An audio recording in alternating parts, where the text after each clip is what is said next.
예, 안녕하세요. 매일 말씀 묵상 3월 9일 오늘 읽을 말씀은 출애굽기 20장, 욥기 38장, 누가복음 23장, 고린도후서 8장의 말씀입니다.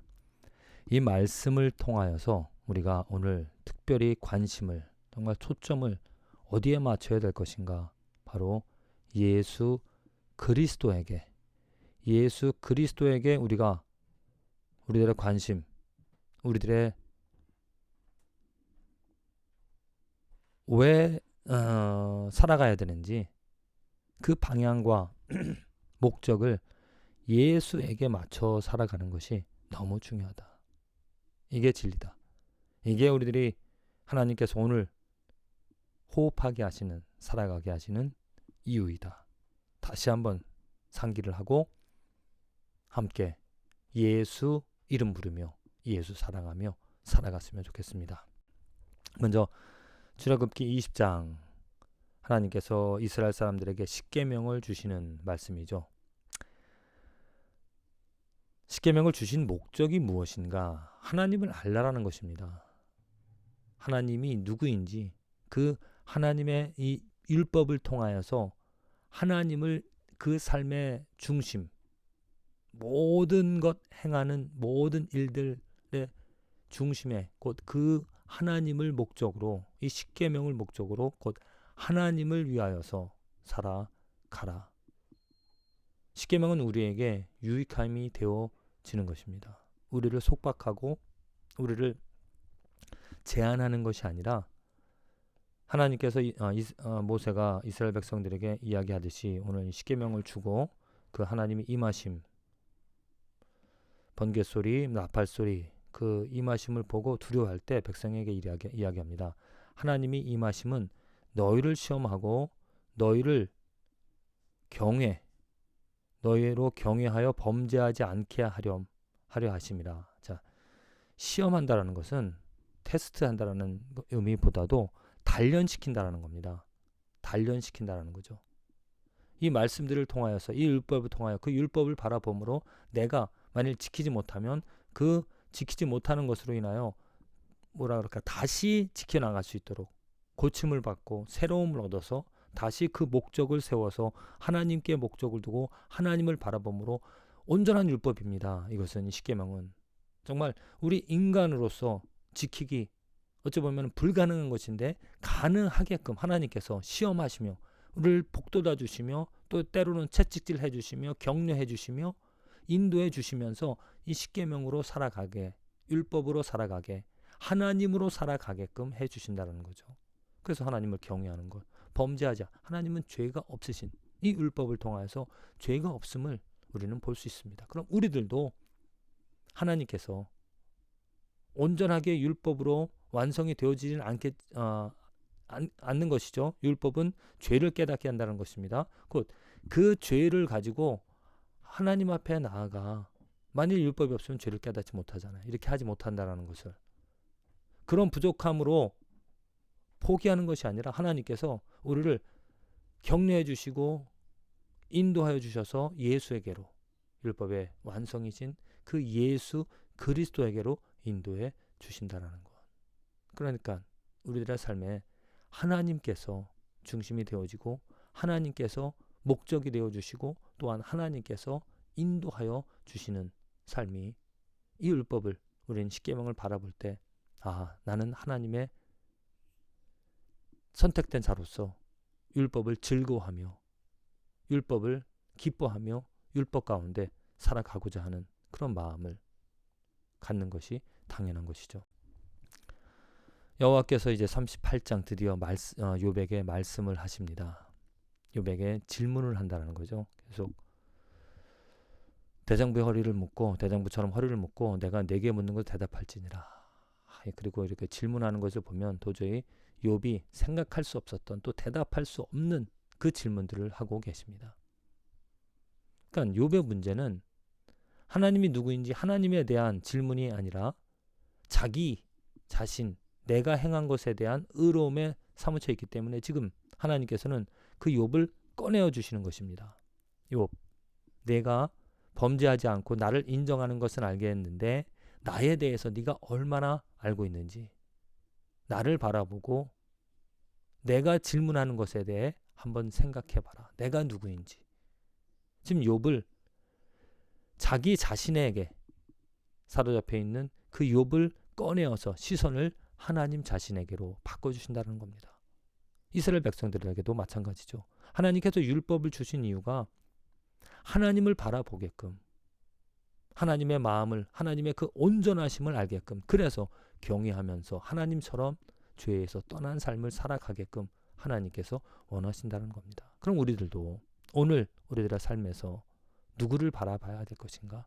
바로 내가 행한 것, 내가 잘하는 것, 그것이 아니라 예수 그리스도, 하나님이 우리에게 주신 구원자, 구세주, 왕, 진리 되어주시는 그 예수 그리스도를 바라보고 예수 그리스도로 초점을 맞춰서 살아가는 것이 마땅한 것이. 고린도후서 8장, 그래서 바울이 이제 연보, 중보 해주는 것에 대해서 이야기를 합니다. 중보를 하는데 마지못해서 하는 것이 아니라 적극적으로 행하라. 왜? 목적, 이유가 무엇인가? 분명하게 사도 바울이 9절에 이야기하고 있습니다. 우리 주 예수 그리스도의 은혜를 너희가 알거니와 부요하신 이로써 너희를 위하여 가난하게 되심은, 어떻게? 부요하신 이 예수 그리스도가 모든 것을 가지신 분이십니다. 하나님 자체 충만하신 모든 정말 의와 사랑과 온전한 것으로 온전하신 그 예수 그리스도께서 너희를 위하여 가난하게 되시면, 너희를 위하여 모든 것, 자기가 가진, 자기가 그 행할 수 있는 또 그 생명까지 다 주셨다는 거죠. 바다까지 비워 주셨다는 겁니다. 가난하게 되심은 그의 가난함으로 말미암아 너희를 부유하게 하려 하십니다. 그렇게 생명을 주신 이유는 그 생명으로 우리들을 채워주시기 위함이었다는 겁니다. 그것처럼 예수님의 그 마음과 예수님의 그 사랑을 안다라면 예수님처럼 너희들도 어떻게 넉넉한 것으로 그들의 부족한 것을 보충함은 후에 그들의 넉넉한 것은 너희의 부족한 것을 보충하여 균등하게 하려 함이라. 그랬던 것 같이 많이 거둔 자도 남지 아니하고 적게 거둔 자도 모자라지 아니하였느니라. 곧 내가 많이 가졌으면 가진 것을 갖지 못한 자에게 나눠주라. 예수 그리스도께서 그 부요함을 우리에게 주신 것처럼 우리의 부족함을 채워주시기 위하여 우리들도 마땅히 그렇게 행하여 된다라고 말하고 있다는 거죠. 그러니까 예수 그리스도가 우리들의 존재 목적이고 예수 그리스도가 우리들의 삶의 방향이고 기준이라는 것입니다. 예수 그리스도가 행한 것처럼 우리들도 행하라. 누가복음 23장, 예수님께서 드디어 이제 십자가에 달려 죽으시는 그 모습이 기록이 되어져 있습니다. 오늘 이 십자가에 달려 죽으신 예수 그리스도의 모습 가운데서 저는 그 어저께 우리 같이 말씀을 나눈 부분이 있지만 회개라는 것, 그 행악자 두 명이 같이 악을 범한 범죄자 예수 그리스도 양옆에서 십자가에 같이 달려 죽은 자가 있습니다. 근데 행악자 중 하나는 비방하여 이르되 내가 그리스도냐 너와 우리를 구원하라.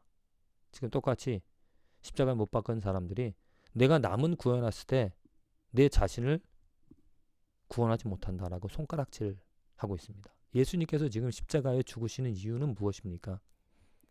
예수 자신을 구원하기 위하여 죽으시는 것이 아니라 모든 사람들, 예수 그리스도를 바라보는, 예수 그리스도 안에 있는 사람들을 구원해 주시기 위하여 자기의 모든 것을 지금 다 주신다는 거죠. 그 십자가 위에서 그 생명을 주셨다는 겁니다. 그러니까 자기 자신을 구원하기 위함이 아닌데 지금 계속 비방을 그렇게 합니다. 근데 그 또 다른 행악자, 그 사람을 꾸짖어 이르되 동일한 정죄를 받고서도 하나님을 두려워하지 아니하느냐. 우리가 행한 일에 상당한 보응을 받는 것이니 이에 당연하거니와 이 사람이 행한 것은 옳지 않은 것이 없느니라. 곧 지금 이 행악자, 우편에 지금 십자가에 못 박힌 이 행악자는 자기의 잘못을 깨달았습니다. 내가 행한 것 당연히 죽음으로써 악을 행하였기 때문에 심판을 받는 것은 당연하다. 그런데 예수 그리스도는 그렇지 아니하다. 죄가 없음에도 불구하고 이렇게 죽고 있다. 그렇게 자기의 죄를 지금 고백함과 더불어서 이르되 예수여 당신의 나라에 임하실 때 나를 기억하소서 하니 예수께서 이르시되 내가 진실로 내게 이르노니 오늘 내가 나와 함께 낙원에 있으리라. 구원을 해 주시는 하나님의 은혜, 회복시켜 주시는 예수 그리스도를 통하여서 그 우편 강도는 자기의 죄를 고백하고 쏘리할 뿐만이 아니라 또한 예수 그리스도에게 손을 내밀어서 회복할 수 있는, 구원 얻을 수 있는 기회를 얻게 되어졌다는 겁니다. 그래서 오늘 우리들이 어떻게 구원함을 얻어 살아가는가? 그것은 당연합니다. 예수 그리스도밖에 없습니다. 예수 그리스도에게 초점을 맞추고 예수 그리스도를 통하여서 우리는 하나님의 은혜를 얻어 살아갈 수 있다는 거죠. 율법의 완성, 거룩한 그 하나님의 율법이 우리들에게 불가능해 보여 이룰 수 없는 그 하나님의 온전하심을 예수 그리스도께서 이루어 주셨습니다. 보여주셨습니다. 또한 가능하게 해주셨습니다. 이것은 행위로 말미암는 우리들이 율법의 그 행위로 이루어지는 것이 아니라 예수 그리스도를 믿음으로 예수 그리스도께서 우리들에게 오심으로 예수 그리스도께서 우리를 그 율법으로 인도해 주시고 율법으로 살아가게끔 해주신다는 거죠. 그러니까 예수 그리스도를 얻은 자는 힘을, 생명을 얻은 자입니다. 어떻게 우리가 예수 그리스도를 얻은 자가 되겠습니까? 바로 회개를 통하여서 나를 버리고 내 잘못을 인정하고 예수 그리스도에게로 다가가는 것, 손을 내미는 것. 그러면 예수 그리스도께서 우리를 그 율법 가운데서 또 율법으로 말미암아 하나님의 은혜를 얻어 살아가게끔